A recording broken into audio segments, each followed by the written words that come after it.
Good morning बच्चों। आशा करता हूँ आप सभी लोग स्वस्थ होंगे। कोरोना काल के समय में पढ़ाई में काफ़ी व्यवधान हुआ है, इसलिए हम सभी अध्यापकों को ये आदेश मिला है स्कूल की तरफ से कि आप लोगों की ऑनलाइन पढ़ाई करवाई जाए। इसलिए क्लास 9th मैं प्रदीप सिंह आपको हिंदी पढ़ाता हूँ। सबसे पहले क्षितिज में लेसन नंबर 1 दो बैलों की कथा, जिसके राइटर हैं प्रेमचंद। प्रेमचंद के बारे में हम सभी लोगों ने पहले से ही काफ़ी सुन रखा है कि वो एक महान साहित्यकार, उपन्यासकार, नाटककार और कहानीकार थे, जिन्हें कई साहित्यिक अकादमी पुरस्कारों से या अन्य पुरस्कारों से भी सम्मानित किया गया। प्रेमचंद का जन्म 1880 में बनारस के लमही गांव में हुआ था। इनका वास्तविक नाम धनपत राय था। घर की आर्थिक तंगी तथा पिता की असामयिक मौत के कारण इनका जीवन अभावों में बीता।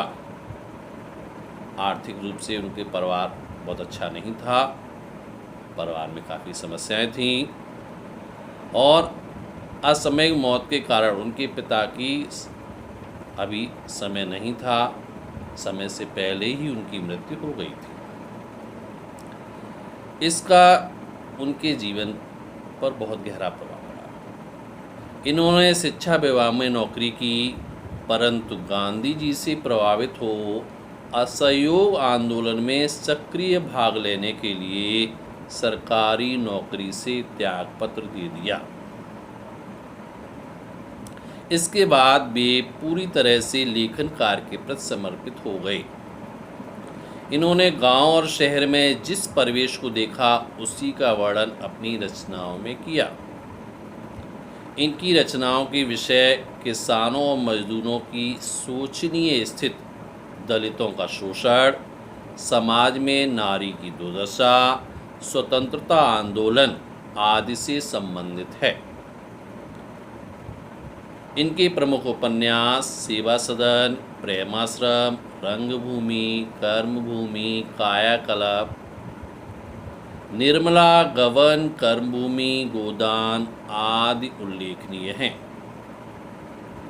इनकी कहानियों में मानसरोवर के 8 भागों में संकलित है।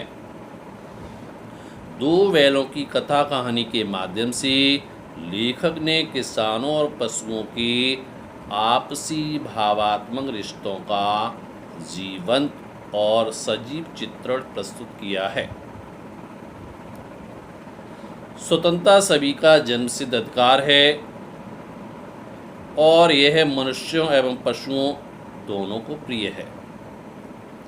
इसको प्राप्त करने के लिए बार बार संघर्ष करना पड़ता है। लेखक ने दो बैलों की कथा के माध्यम से लोगों को तत्कालीन परिवेश में चल रहे स्वतंत्रता आंदोलन में भाग लेने के लिए भी प्रेरित किया था।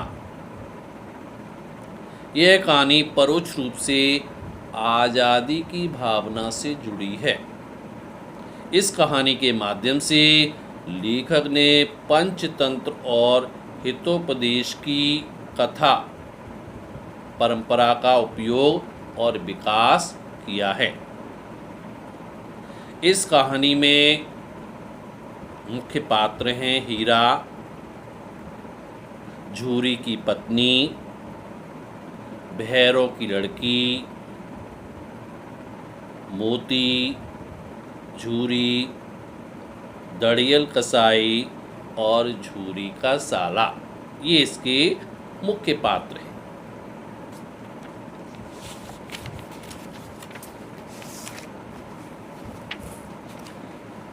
प्रेमचंद की प्रसिद्ध कहानी में दो बैलों की कथा के मुख्य पात्र हीरा और मोती नामक दो बैल हैं। ये बैल सीधे साधे भारतीयों के प्रतीक हैं, जो दयालु, परोपकारी तथा मेहनती होते हुए भी अत्याचार सहन करने वाले हैं।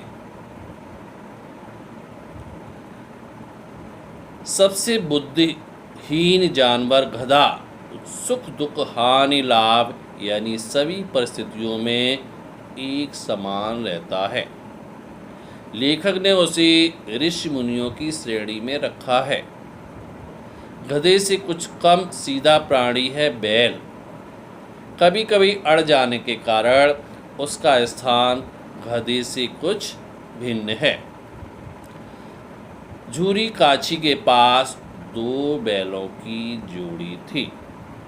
दोनों पछाई जात के सुंदर, सुडौल और मेहनती बैल थे। साथ साथ रहते हुए उनको अपने मालिक से प्रेम हो गया था।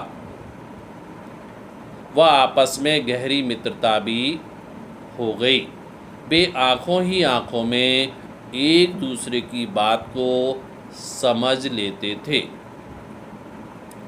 हीरा सहनशील तथा धैर्यवान था। मोती जल्दी आवेश में आ जाता था। किसी कारणवश झूरी ने बैलों को अपने ससुराल भेज दिया। बैलों ने समझा कि मालिक ने उन्हें बेच दिया है। झूरी का साला गया आगे धकेलता तो वे पीछे जोर लगाते, अर्थात वह वो बैल जो थे वो उसके साथ, झूरी के साले के साथ जाना नहीं चाहते थे। संध्या के समय वे झूरी के साले के यहाँ पहुँच तो गए, पर उन्हें बेगानापन सताने लगा और उन्होंने चारे में मुंह तक न डाला। रात को आँखों ही आँखों में बातें कर दोनों बैल झूरी के साले गया के घर से भागे तो सीधा झूरी के यहाँ आकर रुके। झूरी ने प्यार किया, सहलाया, लेकिन मालकिन ने नमक हराम कहा और खाने के लिए सूखा चारा डाल दिया। झूरी ने नौकर से खल डालने को कहा, पर नौकर मालकिन के डर से ऐसा ना कर सका। हीरा मोती को वापस झूरी की ससुराल भेज दिया गया। ऐसा अपनापन पहले कभी ना हुआ था। झूरी के साले ने मोटी रस्सियों से बांध नाक पर डंडे बरसाए, पर वे हल में जुतने को तैयार ना हो भाग खड़े हुए। गले में मोटी रस्सी होने के कारण वे जल्दी ही पकड़े गए। सूखा चारा मिलने पर उन्होंने उसमें मुंह तक न डाला। संध्या समय भैरव की छोटी बच्ची उन्हें एक एक रोटी खिलाई। इस प्यार से दोनों की आत्मा तृप्त हो गई। सौतेली माँ से पीड़ित इस बच्ची को